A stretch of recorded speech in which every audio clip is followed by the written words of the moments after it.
Bueno, ahora vai o Garulo, despois listamos as preguntas que teñades para o seguinte momento, que é a mesa redonda, e podedes preguntar. E Diego ten moi difícil, porque me gustou, a mí claro que me gusta a mí este mellor como fala e todo o que conta e a forma que estou con o seu discurso, así que Diego Garulo pero moi difícil, pero seguro que vai a solventar ben, porque tamén é unha persona moi referencial desta visión da cultura, e el vai a aterrizar un pouco, vai a elevar toda esta visión ao práctico, tanto el ben como representante de Procura Aragón, que é a Asociación de Profesionales de Xestión Cultural de Aragón, onde tamén tuvemos un proceso das leis de dereitos culturais, pero ademais ben porque traballa tamén en a Minera, nun espazo que foi diseñado como para coxestionar desde a institución, pero en colaboración ca ciudadanía, con un proxecto concreto, que logo me gustaría tamén saber algo, que simplifica ou que leva á práctica todo este tipo de visión da cultura. E ademais é unha persona que se leu enterito deste libro, que é algo que me orgulleceu moito cando me dixo, e ademais leu no digital, así que eu vou a hacer entrega a persona.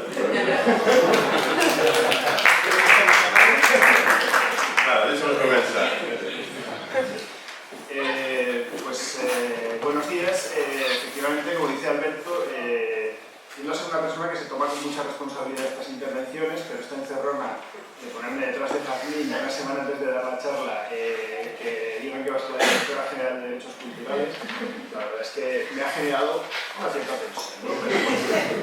Nada, en broma, agradecer la invitación, tanto a título individual como Procura, como a la Asociación de Profesionales de la Cultura de Aragón, y empezar, pues como creo que vamos a hacer todas las que pasemos por aquí, celebrando enormemente que sea alguien con la claridad de ideas de Jazmín que vaya a ocupar esa dirección general de Derechos Culturales, sino que sin duda es un motivo de celebración y un paso relevante en este avance hacia otro modelo de políticas culturales.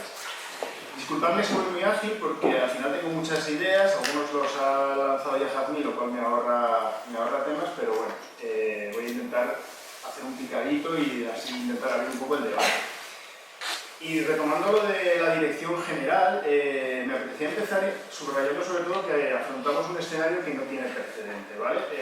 Nos estamos proponiendo, como decía Jazmín, mirar completamente el paradigma, las perspectivas de la que afrontamos la acción pública en cultura, y eso exige un ejercicio de imaginación colectiva complejo, porque venimos de ese imaginario muy limitante, muy bien imbricado, y que tiene muchas resistencias que nos vamos a enfrentar, a las que nos vamos a enfrentar. Entonces me parece fundamental tener esa mirada de que estamos en esa situación embrionaria y que hasta hace no tanto hablar de derechos culturales era un poco predicar en el desierto o estar un poco para allá, ¿no? A día de hoy es cierto, algo ha cambiado y es frecuente escuchar en los discursos políticos la frase «la cultura es un derecho», aunque sea solo como inicio de una adversativa que dice «pero tiene que ser motor económico», ¿no? Pero la realidad es que a efecto práctico eso es casi todo lo que tenemos a día de hoy, ¿vale? Que no hay correspondencia todavía entre ese giro del discurso y las políticas culturales concretas, ¿no? Yo siempre soy partidario de simplificar mucho las cosas y de abordarlas con sencillez. Yo creo que no hay mejor ejercicio para visibilizar esto que coger un presupuesto municipal cualquiera y ver a qué se destinan los recursos, ¿no? En qué nos los estamos gastando. Y rápidamente vemos en cualquiera de ellos que la cantidad que se destina a cuestiones como participación ciudadana en cultura o equidad rara vez alcanza el 10% y el resto se van a otras misiones. Ni tan siquiera en el mejor momento de los gobiernos municipalistas o en mi ciudad superaba ese 10%. Y es que un poco lo apuntaba Jazmín, el grueso de los presupuestos veremos que se concentra en 4 vertientes: generar oferta, eventos, festivales, programación de contenidos y generación de oferta cultural, consumo. El fomento de la excelencia, que es una palabra que ha salido al principio en la conversación, a potenciar esa emergencia del talento a través de concursos, de sistemas educativos competitivos, ayudas nominativas a proyectos que puedan ser excelentes, en lo que genera para mí un imaginario muy limitante para quienes no tenemos talento, ¿sí? Que me parece que somos una gente a la que hay que mirar. El fomento de industrias culturales y creativas, reduciendo la cultura a esa idea de sector cultural y partiendo de esa idea tramposa de la que luego hablaré en una pincelada de que la cultura representa ese 4% del Producto Interior Bruto. Y la cuarta, que es competir con otras ciudades, generar ese marchamo de ciudad creativa, dinámica, cultural, principalmente para captar recursos, sobre todo a través del turismo, ¿no? Como Jazmín insistía en esto, yo también no digo que las instituciones públicas tengan que renunciar a trabajar en estas facetas. Digo que el desequilibrio es tan abrumador que necesitaríamos un cierto equilibrio en ese sentido, ¿no? Y también me parece importante poner encima de la mesa que los recursos son limitados y que, por tanto, estamos poniendo un escenario encima de la mesa, un escenario de competición. Si hay que equilibrar esas políticas, esos recursos, puede que apostar por unas líneas suponga reducir el gasto en otras líneas y, por tanto, haya una lógica resistencia por parte de quienes a día de hoy se están beneficiando de ellas. Y es un escenario que no tenemos que negar, que es natural, ¿vale? Partiendo de ese retrato brevísimo, yo creo que tenemos ahora mismo entre manos dos esfuerzos. Uno crítico, que es analizar todos los programas, proyectos, iniciativas que se están haciendo o que de nueva creación con esa visión crítica para tratar de identificar sus carencias en materia de derechos culturales. Y la otra, propositiva, que de alguna manera tiene que ver con imaginar soluciones concretas que puedan servir para revertir esa tendencia, ¿no? Y diría que un poco ese es el ejercicio que Alberto me proponía para hoy, y lo que pretendo es lanzar, pues, desde mi posición de gestor cultural de lo práctico, no soy un teórico, pues una batería de posibles líneas de trabajo que me parece que podrían ir en ese sentido.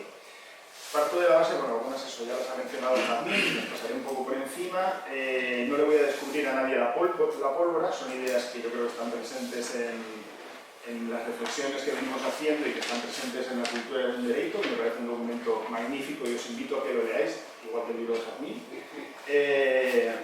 Y bueno, de algunas ideas que propondré, conocemos ejemplos, y quizá el problema es que son, como decía Jazmín, situaciones puntuales que no están generalizadas. Lanzaré algunas ideas que no necesariamente son políticas públicas, pero que me parecen relevantes en esto.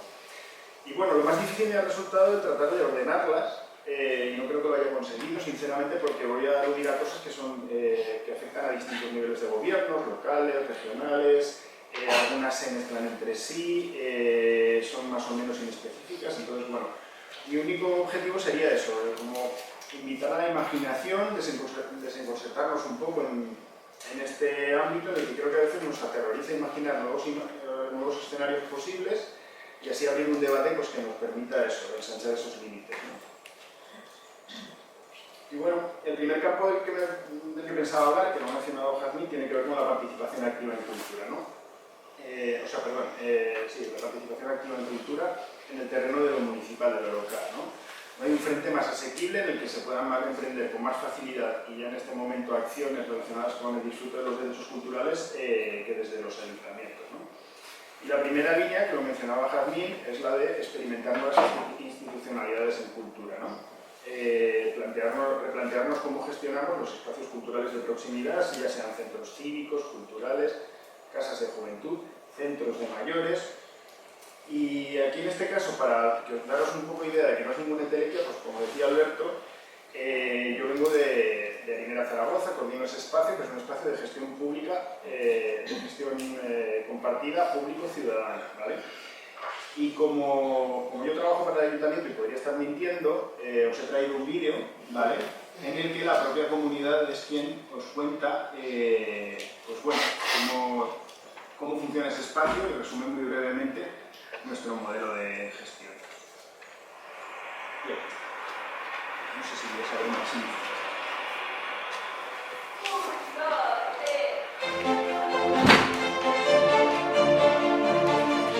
Bueno, bienvenidas. Hoy convoca la Asamblea Proyecto y es una asamblea un poco especial porque vamos a hablar del vídeo que tenemos que grabar para Eurocities. Quien tenga ideas.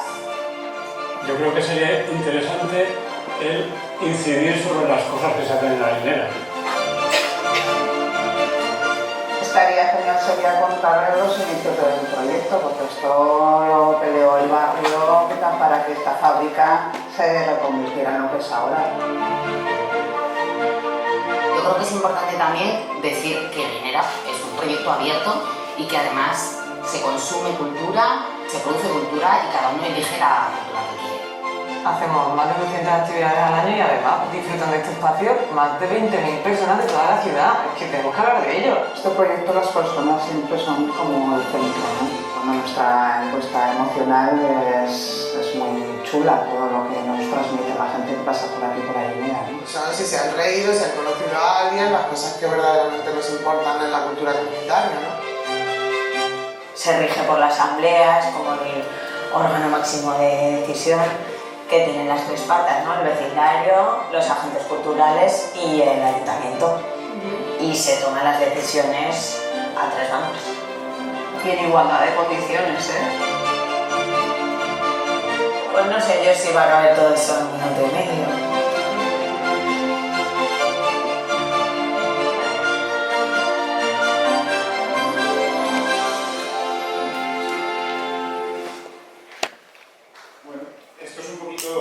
Un brevísimo resumen de lo que es Arinera, que es...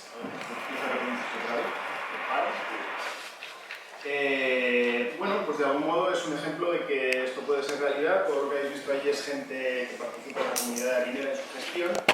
El mero hecho de pensar que esa gente voluntariamente se presta a hacer un vídeo defendiendo un proyecto municipal ya nos habla un poquito, nos da idea de en qué medida se sienten comprometidas y les pertenece ese proyecto. Entonces yo creo que es un ejemplo interesante a la hora de ver que, bueno, que podemos abrir ese espacio no solo al consumo cultural, sino a la participación y a la toma de decisiones con ciertas facilidades desde lo público, ¿no? Para quien quiera saber un poco más, estoy a vuestra disposición. Tenemos en nuestra página web toda la documentación que hemos generado en este tiempo para nuestro modelo de gestión asambleario de este espacio público. Y bueno, simplemente deciros a modo breve que Arinera no es un espacio ejemplar, es un ejemplo. No necesariamente las prácticas que funcionan en este territorio tienen que funcionar en otras, pero bueno, que abre unas posibilidades o un imaginario amplísimo que creo que se deberían explorar con regularidad desde las instituciones, que va desde el rango de la autogestión completa hasta simplemente pues, otros modelos híbridos o experiencias parciales en las que a lo mejor espacios con una gestión más canónica puedan abrir determinados terrenos a esa participación, a esa toma de decisiones. Todo suma en ese sentido. Otro punto, otro espacio de trabajo que creo que se tiene desde las instituciones más de proximidad tiene que ver con una línea en casa que planteaba de Jazmín de sacar la cultura a otros espacios, que también es la idea de desacralizar los espacios culturales más canónicos, ¿no? O sea, pensar que los museos pueden ser plazas o que los teatros puedan ser parques, tratar de que la gente los habite cotidianamente de manera no reglada y no necesariamente para ir a vivir la experiencia cultural. Es una línea que estamos trabajando un poco en Arinera, tenemos sofás, tenemos wifis, y viene gente a pasar la tarde y está sirviendo de modo natural para que haya un acercamiento a lo mejor a unas prácticas culturales en las que no se verían comprometidas de otro modo. En ese sentido, bueno, una que es muy evidente es el fomento de la participación activa en comunidad, que lo mencionaba Jazmín. Ya sabemos que ir a un concierto o ir al teatro no genera vínculo, está comprobado, son décadas de democratización de la cultura y hay muchísima desafección todavía. Sin embargo, tenemos la experiencia de que subirse a un escenario, hacer teatro, tocar en esa banda o lo que sea, sí que genera ese vínculo y esa conexión. Yo vengo de esa experiencia, vengo del teatro amateur, en mi cole hacíamos teatro y todos nos gastábamos del grupo, del comité que éramos, parte de la paga en ir al teatro el fin de semana. El resto del curso nadie lo hacía. Bueno, porque nos sentíamos parte, ¿no? Porque teníamos ese protagonismo y esa capacidad de producir, ¿no? Es evidente que esto adquiere una relevancia especial en el periodo formativo, en la educación, y sería muy necesario introducir esas prácticas en ese horario lectivo, ¿no? Aquí hago un lapso y es que creo que este debería ser un escenario especialmente de consenso, y ahí algo a mi lectura de A Cultura en Derecho y a Isabela Mendoza, que lo mencionaba, ¿no? Aparte de ser herramientas que abren los derechos culturales, este tipo de prácticas también es una herramienta para un mejor futuro de los profesionales de la cultura, ¿no? Y es que tiene sentido trabajar en estas líneas, incluso desde una perspectiva absolutamente mercantil de la cultura. Contribuir a que la demanda crezca. ¿Quieres un sector productivo fuerte en la cultura? probablemente ahí lo tengas, generando esa demanda, ¿no? Y bueno, desde las instituciones de proximidad, desde esos ayuntamientos, creo que también se podría trabajar pues, en iniciativas de discriminación positiva, creación de consejos, no estoy pensando en consejos de políticas culturales, sino consejos que puedan tomar decisiones en pequeñas acciones, en proyectos, etcétera, consejos ciudadanos, o explorar también la idea de la democracia por sorteo en la selección de proyectos. Por ejemplo, es una herramienta bastante útil que se ha prestado en algunos casos para que perfiles de población que no se encuentran y no se reconocen entre sí puedan encontrarse en ese contexto de tomar determinaciones para su ciudad en materia de cultura, ¿no?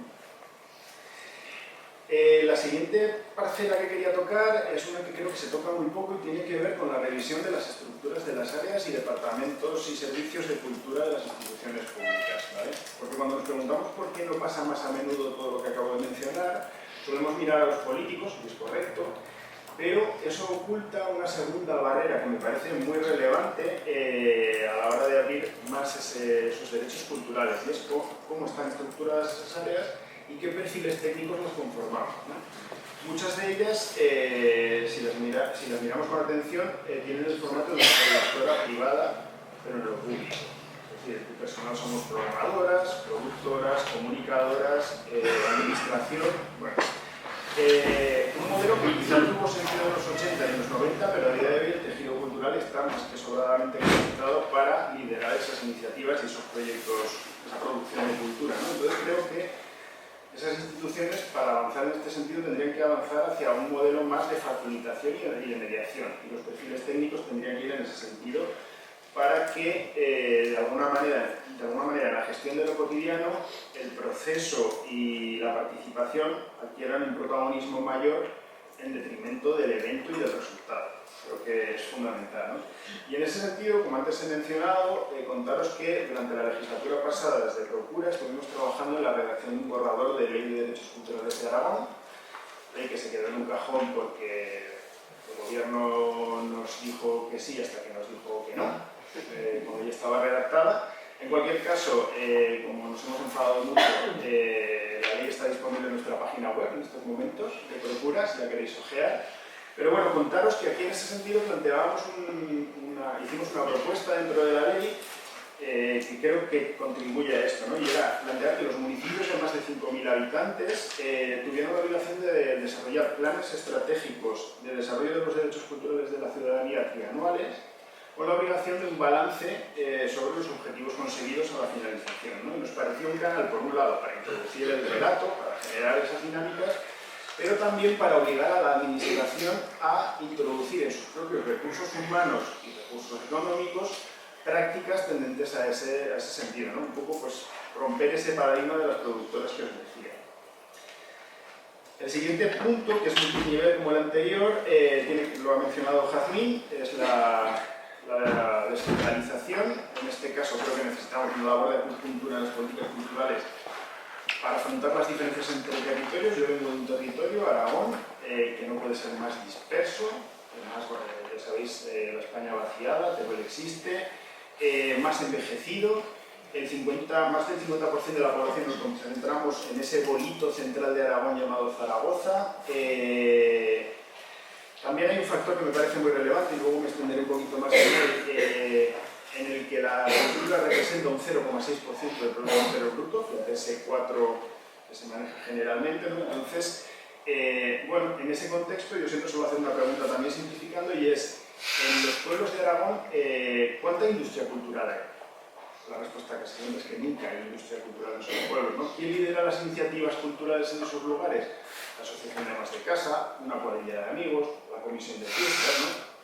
Entonces, creo que es un paradigma que hay que atender, y me parece que ese relato de centros y periferias no es muy distinto si lo miramos a nivel estatal, la relación de Madrid con las periferias, o a nivel urbano, la relación de los centros urbanos con las periferias de las ciudades, ¿no? Entonces, creo que tenemos que abordar esa descentralización a 3 escalas. Y ahí sí que me parece que tenemos un imaginario muy limitante que se plasma sobre todo en cómo las políticas culturales, sobre todo lo autonómico, incluso cuando hay gobiernos, cambian muy poco en realidad. Tienden a conservarse los mismos programas, las mismas líneas de ayuda, y en esto de las líneas de ayuda me apetecía un poco entrar, Jazmín el ejemplo de Brasil, ¿no? porque me parece un terreno en el que habría que trabajar mucho, ¿no? Y ahora igual digo un anatema, que aquí algunas os puede escandalizar, no lo sé, pero creo que sería fundamental en ese sentido fomentar las prácticas culturales no mediadas por profesionales. ¿Vale?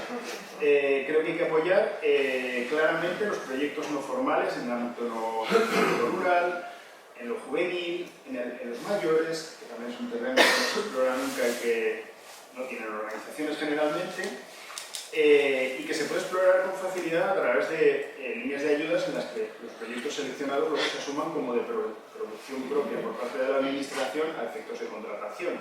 Esto se trabaja ya en algunos casos, hay alguna línea europea que funciona así, hay proyectos puntuales en ayuntamientos. Creo también que si no se podría trabajar líneas a lo mejor como ayudas dirigidas a ese perfil de colectivos, pero acompañadas de una bolsa de profesionales donde el colectivo decida con quién quiere trabajarlos, en lugar de que sea el profesional quien presente la ayuda. Evidentemente hace falta líneas específicas de ayudas bien dotadas para la cultura comunitaria, o se podrían introducir factores correctores en la línea de que comentaba Jazmín, como que los profesionales se presenten de la mano de colectivos del territorio hablando de la propuesta, eso tenga un valor en puntos en las ayudas, u otros factores correctores que estudiar como multiplicadores inversos de la puntuación en función del número de habitantes de la población o de la distancia a un núcleo urbano de determinada dimensión, no sé. Buscar ese tipo de fórmulas que puedan permitir que las ayudas tengan una mejor dirección en ese sentido. Me parece muy importante también ayudas plurianuales, no pueden estar los proyectos sujetos a una temporalidad tan breve como la de un año, y hay que ofrecer seguridad y estabilidad, y en este caso creo que también no hay que renunciar a la idea de sacar de la concurrencia a los proyectos que ya tienen un recorrido, o sea, las ayudas nominales a proyectos, y que creo que no tiene que ser a dedo, creo que hay argumentos objetivables en muchos proyectos para darles esa estabilidad y que no tengan que correr y ejecutar en noviembre todos a la vez las acciones para justificar en diciembre y empezar de nuevo el ciclo al año siguiente. Las tres siguientes ideas que os voy a lanzar me saldré un poco de las prácticas más concretas que mencionaba ahora, pero me parece un campo que es muy importante. El primero paso muy por encima porque lo ha mencionado Jazmín literalmente. Y aunque es una utopía, bueno, todos ellos tienen que ver con el lenguaje. Y el primero sería que en la redacción de legislación y planes relacionados con los derechos culturales hay que prescindir de la dualidad artista-público. Hay que tratar de dirigirse hacia un sujeto siempre que sea ciudadanía, cualquier persona. Muy importante, en ciudadanía y en cualquier persona también, eso no excluye a los artistas, que son personas. Eso, que generalmente los artistas son quienes tienden a olvidar que lo son. Y también abogo por eso, rehuir de la centralidad en ese tipo de planes y legislaciones de argumentos como talento o excelencia, ¿vale? Porque si no tengo talento, tengo derecho a producir cultura, ¿vale? Y esto me parece súper relevante. Toco la guitarra como un boy scout y quiero seguir haciéndolo, ¿vale? La siguiente línea de la que quería hablar, sector, ¿no? El sector cultural.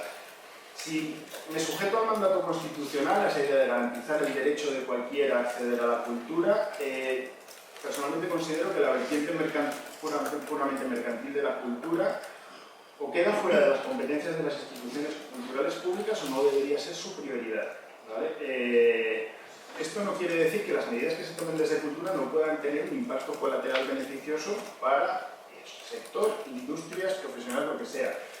Y está bien tenerlo presente, pero este es un debate que Jazmín abría en Cultura Ingobernable, que lo mencionaba, y en este caso yo pertenezco a los que piensan que esa vertiente más puramente mercantil debería corresponder al Ministerio de Industria, ¿no? Y como siempre en cultura todo parece bueno, las industrias, el sector, trato de trasladarlo a otros ámbitos, ¿no? Pongo la prueba de sanidad, ¿no?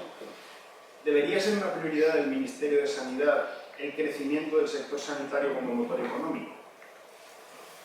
Yo tengo mis dudas, me parece que es antagónico a la idea de derecho a la sanidad, en muchos casos, ¿no? Entonces, creo que tenemos que aceptar con naturalidad que el sector cultural es un lobby con intereses como cualquier otro sector, que está bien, que no pasa nada, pero que, bueno, tenemos que trabajar en ese sentido, ¿no? Se lo contaba Jazmín antes, tras la última conferencia sectorial de cultura que hubo hace una semana, yo ya he leído las declaraciones de una consejera que decía que no es buena idea suprimir la Dirección General de Industrias Culturales para promover una Dirección General de Derechos Culturales que ya están garantizados en la Constitución. Esa consejera lo tiene claro, contrapone las dos lecturas, ¿sí?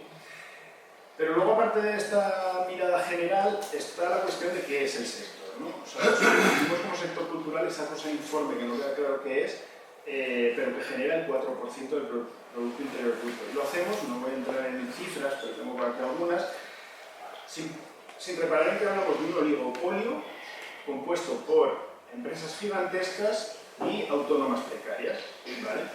Creo que confundimos demasiado a menudo el sector cultural con el ejercicio profesional de la cultura, como se la vida en cultura, pero es que luego le veo que esta idea de sector cultural, aparte de esa dualidad, hace agua por todos los frentes, ¿no? Porque si nos vamos a ese famoso Producto Interior Bruto, que en el 2017 estaba en el 3,2%, resulta que diseccionado por disciplinas el 60% es prensa y libro más audiovisual, ¿vale? Y ahí rápidamente identificaremos las grandes industrias que todas conocemos y que no pensamos en ellas cuando pensamos en el sector cultural. Pero si nos vamos a la mirada del territorio, os decía antes, en Aragón, un informe del Gobierno de Aragón de la pasada legislatura que no se publicó porque los datos eran poco cafres, pues es que es el 0,6% del Producto Interior Bruto. Entonces, con esos mimbres es complicado hablar del sector. ¿Cómo permea todo esto en las políticas culturales? Bueno, pues hablando de los consejos, en Aragón una de las demandas que figuraba en uno de los manifiestos que salieron después de la pandemia, se decía expresamente la creación de un Consejo de Cultura de Aragón compuesto por el sector cultural que decida las políticas culturales de Aragón.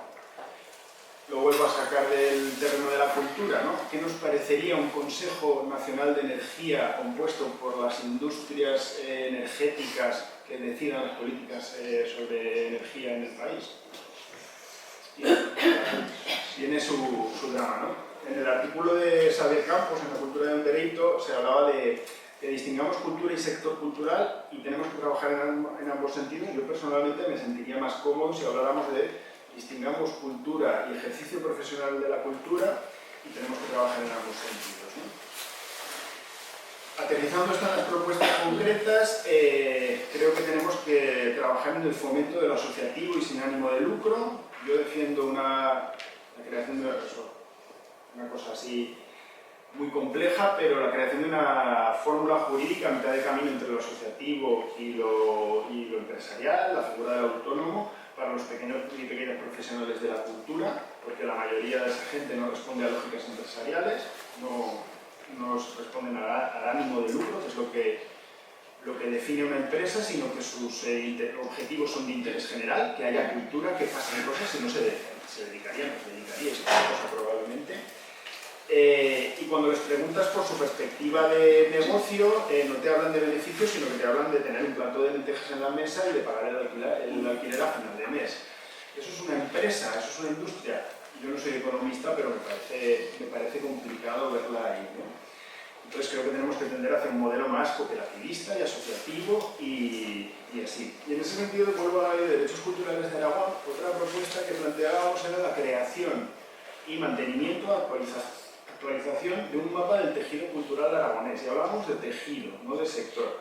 Desde Procura tenemos la intuición, que no la certeza, de que un amplísimo segmento de los profesionales de la cultura de Aragón ejercen desde organizaciones sin ánimo de lucro.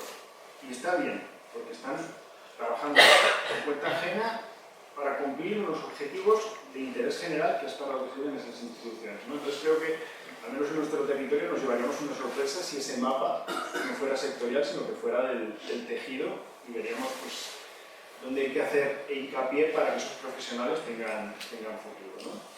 Y bueno, por lanzar una batería, esto literalmente lo he llamado cajón desastre, batería de cuestiones, consignación son genéricas y multinivel, consignación presupuestaria específica. Poco podrá hacer Jazmín si no cuenta con presupuesto y con recursos humanos. Otro tema que quería tocar de pasada, la sostenibilidad económica. Yo estoy en contra de la sostenibilidad. creo que las políticas culturales tienen que ser del insostenible. Creo que hay una trampa muy grande en la sostenibilidad, que es mezclar lo medioambiental y otros conceptos como lo económico, medioambiental a tope con la sostenibilidad medioambiental, en contra de la sostenibilidad económica. Yo el 80% de los proyectos que conozco dedicados a la actividad en cultura son inviables y nunca van a dejar de ser. Los público dejarán de existir, no hay más. Son insostenibles. Y yo apuesto por esos proyectos a fuego por la mayoría de ellos. En la Linera tenemos unos cuantos que os podría relatar. Me salgo un poco de las políticas, pero también con el lenguaje. Hablemos normal. Dejemos de utilizar lenguajes pretenciosos. En la sinopsis de los espectáculos, en los libros, a la entrada de las exposiciones. Es un intento de patar, de que nuestros iguales nos reconozcan como listos, como listas, pero expulsan a mi madre de las exposiciones, ¿vale? Entonces creo que si queremos recuperar esa afección a la cultura es un trabajo no solo de las instituciones, sino sobre todo de quienes redactan esos textos, normalizar los lenguajes. Formación de gestores culturales. La mayoría de nosotras somos autodidactas en los derechos culturales y aterrizamos desde formaciones artísticas, disciplinares, desde historia del arte. En esas formaciones no se habla de políticas culturales, no se habla de derechos culturales y llegamos al mundo en pañales. Creo que habría que introducir una cierta formación en esos aprendizajes disciplinares. Poner en valor y proteger buenas prácticas, especialmente con las expresiones culturales minusvaloradas, y pienso en el arte textil, que por ejemplo en la Linera tiene mucho protagonismo. Repensar la evaluación de proyectos y legalizar los números, y lo cuantitativo, es broma, pero desde la exageración creo que hay que darle una vuelta. Y por último, dentro de esta lista, y ahora ya resumo, creo que es muy importante entrar a hablar de otras políticas que no están directamente relacionadas con cultura, pero son determinantes, creo, para el futuro de los derechos culturales. Y planteo dos: la renta básica universal, como garantía para una libertad de expresión, o la reducción de la jornada laboral como oportunidad para tener más tiempo para disfrutar de la cultura en un contexto de precariedad, en la que la precariedad del tiempo es muy importante, ¿no? Más o menos aquí he soltado ya mi speech un poco, mi batería, y me gustaría cerrar simplemente con los apuntes. Uno es volver a ese momento embrionario que decía en el que estamos, ¿no? Y sería transmitir la idea de que Roma no se conquistó en una hora, ¿no? Que tenemos que ser conscientes qué camino afrontamos, que estamos comenzando ahora, como decía, porque a día de hoy en los recursos públicos, en la financiación, no está presente toda esta idea de los derechos culturales, y también que estamos aspirando a la paz mundial, a una idea muy grande, ¿no? Entonces, creo que tenemos que entender que sería más que comprensible que los primeros pasos que se vayan dando en esto sean frustrantes. Frustrantes para Jazmín y frustrantes para nosotras, ¿vale? Pero que seamos capaces de entender de dónde venimos para poner en valor los logros que se consigan, por pequeños que sean, para que la crítica sea constructiva y que también seamos capaces de recordar de dónde veníamos, en qué punto estamos y a cuál estamos aspirando, ¿no? Porque creo que la maquinaria que se tiene que mover para que los derechos culturales sean una realidad plenamente garantizada es muy gigante, requiere que contribuyamos todas y va a ser lenta, ¿no? Y luego, lo mencionaba Jazmín con la idea de la falta de relevancia social, quería regresar a esa idea porque existe un alto riesgo de que entendamos desde dentro y desde afuera de la cultura los derechos culturales con una mirada paternalista, asistencialista, o incluso que los confundamos con una labor social, ¿vale?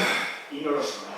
Estamos hablando de derechos culturales que no son derechos sociales. Cuando reformamos una calle, consideramos que es un proyecto urbanístico, y si introducimos factores de accesibilidad o de género, no se convierte en un proyecto de igualdad, sigue siendo un proyecto urbanístico con otros elementos, ¿no? Entonces creo que mi cultura debería ser igual. Los proyectos pueden dirigirse a colectivos vulnerables, ser beneficiosos en salud, proporcionar trabajo, empleo, lo que sea, pero eso no los convierte en sociales, ¿no? Hablamos de derechos culturales que tienen un valor per se y que incluso quienes estamos dedicándonos a la cultura lo tenemos que interiorizar, creernos y aprender a defenderlo, ¿no? Por ejemplo, creo que cada vez que usamos la frase "la cultura es una herramienta para no sé qué", estamos minusvalorando el valor per se de la cultura y nos estamos intentando justificar, ¿no? Agarrándonos a otros derechos que nos parecen más relevantes. Y quería cerrar esto ilustrándolo con una experiencia que tuve personal que me sirvió mucho para entender esto. Y es que tuve la ocasión de ir a Montevideo a dar unos talleres y mirando qué cosas había que visitar me encontré con un centro cultural que se llama Urbano, que garantiza los derechos culturales de las personas sin techo. A mí eso me voló un poco la cabeza y me generó un conflicto. Y dije, hostia, una administración pública que no garantiza un techo y que garantiza los derechos culturales sin vergüenzas. Así que me fui para allá a conocer el sitio, conocí al director, el proyecto. El director me explicaba cosas tan marcianas como que no trabajaba a medio y largo plazo porque no sabía si sus usuarios iban a estar vivos. Y quien mejor me explicó qué sentía tenía aquello, uno de los usuarios, que me dice, mira, yo ya estoy sin casa, pero bueno, si tengo cierta suerte en el futuro, eso es algo que podré solucionar. Lo que no puedo solucionar es perder la dignidad. En este espacio me da dignidad. Entonces, si esa persona entendía así los derechos culturales, ¿no? Pues quizá podamos concluir que a veces los derechos culturales son más relevantes que un techo o que un plato de lentejas, ¿no? Entonces, y hasta aquí lo dejo. Muchas gracias.